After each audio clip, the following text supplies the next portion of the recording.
Hey, what's going on everyone? My name is Aaron. Thursday, March 11th, 2021, famous crypto artist Beeple recently sold this piece of digital art for over $69 million. In today's video, we're going to talk about NFTs, crypto art, and if this is really a viable investment or a speculative bubble. So without further ado, let's get right into it. Okay, so an NFT stands for a non-fungible token. So non-fungible, that simply means something that's mutually interchangeable and divisible. So in plain English, mutually interchangeable simply means something that could be exchanged for something else of the exact same value. All right, so a great example to think about is, let's say you have two 10-pound bags of potatoes. Bag A and bag B could be interchanged with one another because even though they're two bags, they both represent the same exact value, both 10 pounds worth of potatoes. I could also take these two bags and take out two potatoes from each and exchange those, right? They're divisible down into identical amounts. A $10 bill, for instance, works the same way. I could take a $10 bill and break it into two $5 bills. Even though I have a $10 bill and two fives, they both have the same exact value. The same case would be if I took a $10 bill and I took 10 singles. Again, they're the same exact value. So then on the flip side, something that's non-fungible cannot be directly interchanged or swapped out with another commodity because each individual unit is unique, it's indivisible, and it's individual. So a simple example is a house, right? Every single house, generally speaking, is unique. And a house cannot just be directly exchanged with another house because every house is different. It has characteristics, it has qualities which make it unique and valuable in and of itself. I can't just take a house and chop off a section of the house and all of a sudden it's half of the value of that entire house. What makes the house valuable is all of its components coming together into a unique, cohesive building. Another example is the Mona Lisa, right? So the Mona Lisa, one of the most famous, recognizable pieces of art ever. The Mona Lisa, the true Mona Lisa, has value. Why? Because of the history attached to it, because of the artist, because of the story behind it. But that Mona Lisa is not interchangeable with a poster of the Mona Lisa I could buy on Amazon. So this idea of unique value is exactly what NFTs attempt to capitalize on. So an NFT is a non-fungible token. So it's a tokenized representation of this non-fungibility, right? This uniqueness. Okay, so let's say I have a piece of art, right? This piece of art I created, and let's say I'm a famous celebrity, or there's a famous story behind this piece of art, or there's something about it that make people want it. What I can then do is I can create a digital version of this art. I could create it entirely digital, or I create it physically and then create a digital copy of it. But I have a digital version of this piece of art. I can then create an NFT, which is a tokenized representation of this non-fungibility, right? It's a tokenized representation of this unique piece of art. So this token can then be transacted amongst an existing blockchain, which gives individuals opportunities to buy or sell this given token. And by doing so, they're essentially transferring ownership and proving ownership to the network. Okay, so that was a bit of technical jargon. So let's break down exactly what a blockchain is. So a blockchain is really just a public, secure, verifiable ledger, right? And this ledger keeps a detailed record of every single transaction that's ever occurred on that particular network. So for example, Bitcoin runs on a blockchain. So since the very start of Bitcoin, you can look on the Bitcoin blockchain and you can see, dating back to the very first transaction that ever occurred, you can see exactly for every second of the day when some Bitcoin transaction happens, you can see exactly who transacts with who, you can see how much they sent to who, at what time of day it was. It's all recorded on this big ledger. So the same concept is now being applied to NFTs. So let's kind of think about why this is even valuable. So with a piece of artwork, right? I can make a piece of artwork and I can sell it to somebody and they are technically now the owners of it, and then they can try to authenticate it by an authenticator, so it's worth even more, and they can try to sell it to somebody else, and it's a bit of a process, right? It's art, but it's a bit of a process. Now, when you have an NFT, this changes the whole game. Because remember, an NFT token is a representation of that unique piece of art. So if you own the NFT, you are now the owner of that piece of art, but you are the indisputable, verifiable owner because the blockchain proves that you are the owner. That art is also secure to you, meaning nobody can just steal it from you or hack it away from you. And there's a whole network of computers, the computers that facilitate the blockchain, there's a whole network of these computers that keep that network secure.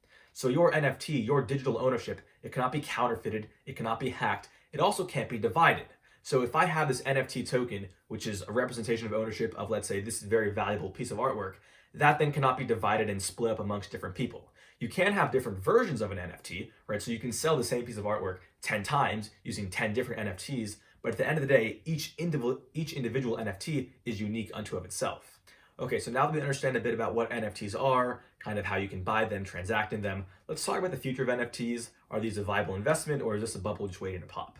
So I think this idea behind NFTs is actually really interesting, right? Because there is a truly limitless possibility. because people can essentially create this tokenized digital ownership on anything they want. So a cool example going on right now is NBA Top Shot, right? So the NBA has created these NFTs where it's essentially like a basketball card of a little highlight reel, a little highlight video of a particular athlete. And you can then buy that little highlight as an NFT for a particular amount of money. Now, recently, a LeBron James NBA Top Shot card sold for over $200,000, right? So there's really a market for this. Now, this is not only in the NBA, but also in the NFL. Rob Gronkowski, a famous NFL player, he is currently creating his own NFTs, which are essentially like digital trading cards of his highlights from different games. And he plans on selling these, and he plans on making a lot of money off of this. So this is kind of interesting because now we have athletes who their performance on the field is not only going to pay them to their salary, but your performance and your highlights can then be turned into digital ownership. Someone can own essentially the rights to that little highlight clip in the form of an NFT. You also have the music industry starting to dabble in this, where people are making NFTs off of songs. So you can own the digital rights to a particular song. So as we can see, the use cases for NFTs are truly limitless. But it does kind of start to get a little bit worrisome, especially when we have someone like Jack Dorsey, right, selling his tweet for currently over $2.5 million is the highest bid. So someone's willing to pay over $2.5 million for what's essentially a digital screenshot of Jack Dorsey's first ever tweet. So as you can kind of see, we're in the very early stages of these NFTs, and the use cases have really even yet to be explored. There's so many different things NFTs can be created off of. But again, as we talk about things like Jack Dorsey selling his first ever tweet, it's important to realize that there are a lot of risks that come along with investing in NFTs. So let's talk about the potential risks, if this is really a bubble or if this is a good investment opportunity. So when it comes to NFTs, specifically crypto art, we got to understand what puts value behind any particular piece of art. And it's really just demand. How much does the market demand and value that particular item is how much they're willing to pay, right? A piece of art does not produce dividends. There's no company behind it. There's nothing really intrinsic about it. It's all about how much other people value and how much other people are willing to pay for that particular item. Now, while this is fine, we have to understand that we're currently in an expanding market, right? The whole NFT crypto market is expanding right now. So there's a ton of demand. There's a ton of potential buyers who want to get in on the craze. But a lot of that is because people think they can just buy these items and they buy these NFTs and then just resell them really quickly at a higher price. Because that's what this market's doing. It's expanding and it's growing, and there's unsatiated amounts of demand. So the potential problem I think that faces crypto art, especially in the short term, is a liquidity crisis. So when we think about crypto art, sure, I could say that my piece of art is worth $50,000, but it's only worth that if I can then turn it around and sell it into the marketplace.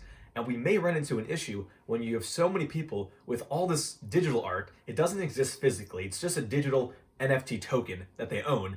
And people could realize, oh shoot, this really may not be worth anything if I can't even sell it. And then you can have a rush of people trying to convert these NFTs back into cash by selling them, flooding the market with supply, which could then lower the prices. Now again, this is all contingent on a lot of people trying to sell their NFTs at the same time.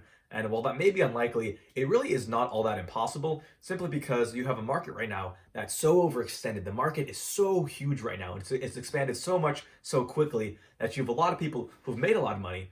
But then you also have a lot of people who have spent a lot of money to buy these NFTs, hoping to then resell them for even more money. And if there's any fear, right, in these people that they're not going to be able to then resell their NFTs for a higher price, that could push them to really start selling and to drop prices, flooding the market with supply and crashing the prices of NFTs overall. So this kind of goes back to an earlier point, this idea that there's a lot of dumb money entering the space right now. And by dumb money, I'm not saying that people are dumb by buying this, but what I'm saying is that people are buying it for different reasons than the early adopters, right? So the early adopters, the people who have been in crypto art for a long time, have made a killing, right? Because these people were buying in way when this was small, and now they're profiting when the market's up really high.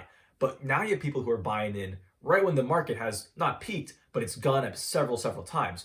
So the issue of that is you have people who are buying in for the chance of making a quick profit, not buying in because they appreciate and understand the underlying technology. Now, there's no problem with trying to make a quick profit, but the issue with buying in during these hype phases, when the market has already gone up several times, is that the risk you run with every purchase is much greater. And this is because the markets can't just go up indefinitely, right? Prices of NFTs can't just continue to climb and climb and climb. An NFT can't just be sold for an indefinitely higher price an indefinite amount of times. Eventually, it's going to peak, or it's not going to sell, or it's going to lose its value. Something's going to happen. Now, the question becomes, who's holding the bag when that happens, right? Who owns the NFT when the market starts to crash? And if you have people who are buying an NFTs, trying to just make a quick profit, eventually, someone's going to buy an NFT, and they're not going to be able to sell it for more than they bought it for. And that could potentially start this downtrend where you have a lot of people who are buying in just to quickly scalp off a profit that all of a sudden cannot find buyers. Now, this could potentially feed into that liquidity crisis we were talking about, where people are going to be owning NFTs and they're going to start to fear and realize that there's potentially no buyer for this. And at that point, what value does this NFT actually hold if there's no potential buyer? And once again, if people rush to sell, that could flood the market with supply, bringing down the price. Now, looking at the flip side, right, of NFTs, it's important to realize that a lot of these risks we talked about, specifically the demand case and the possibility of a liquidity crisis, these are all things that have been applied to countless other blockchain technologies in the past, which have paid off handsomely. For example, Bitcoin has continuously been put through a lot of the same criticisms that NFTs are going through right now, and it's never been proven to be a profitable investment to bet against Bitcoin. Now, I'm not saying that just because Bitcoin went up, NFTs are going to go up. But what I am saying is that a lot of blockchain technologies and cryptocurrencies have all been put through a lot of the same criticisms, and they've never really came to fruition. Now, I would even go so far as to say that NFTs offer potentially more value and have more of a limitless possibility than even Bitcoin has. I would honestly not be surprised in 10 to 20 years to see the NFT market grow many, many times larger than it is today. I'm not saying that crypto art specifically is going to grow many times larger, but I am saying that NFTs, by and large, the technology behind it, that is something that has a lot of staying power in my opinion. Now, the crypto art that's just being created by the everyday artist, that I can see as being the first to collapse if there is some large market correction, because again, those are the people that don't have the recognizable names, they're not as popular, and the value, the desire, the demand attributed to their art is nowhere near as some of maybe the top creators in the space. So what's my advice? Should you invest in NFTs? Is it a good idea? Well, in my opinion, unless you're a true enthusiast of the space, unless you've been in it for a while and you understand who are the big names, who are the big players, who's creating that desirable art that people are going to want in the future, unless you have confident information and you know that, you're really taking a big gamble by trying to buy NFTs blindly. Because again, you run the risk of buying an NFT that never really pans out, the demand's never really there, and you end up losing money. Now again, right now we're in a bull market, things are trending up. So the possibility of you making money is going to be a lot higher now because everyone is just buying and buying and buying. But again, there will come a time when the market comes down and corrects. And that's when we're really going to see what's going to remain valuable and what's going to stay behind and what's just going to die out. And you don't want to be someone who's holding the bag of an NFT that's died out in a market correction. Now, to leave you with the final thought, I plan to make an entire video about this in the future, but it's the idea that even though you don't know exactly the future of the crypto art space, maybe you don't know exactly who the big names are, you don't know exactly what to buy, there's always other opportunities to make money. It doesn't mean that you cannot make money. So unless you're one of these crypto art enthusiasts where you know the ins and outs of the industry, I would actually recommend investing in the technologies that support NFTs by and large. If crypto art ends up staying or ends up subsiding, what's not going to go away is NFTs, because NFTs are here to stay in some form or fashion. And there will always have to be certain networks and certain protocols that facilitate those transactions we talked about on the blockchain. So one of the most popular ones is Ethereum. Ethereum facilitates NFT transactions. So even though I personally don't know exactly which crypto artists that are the most popular and which NFTs to buy, I know that as long as people are using NFTs in some form or fashion, people are going to be forced to use and transact in the Ethereum network. And as a result, by transacting in the Ethereum network, that's going to drive up the price and the market cap of Ethereum by and large. So I plan on making an entire video on this idea alone, but again, just because you don't understand crypto art in and of itself, you can invest in the technology and the networks that support it. I want to thank you for sticking to the end of the video. Please leave a like and subscribe. Helps out tremendously, and I will see you in the next one.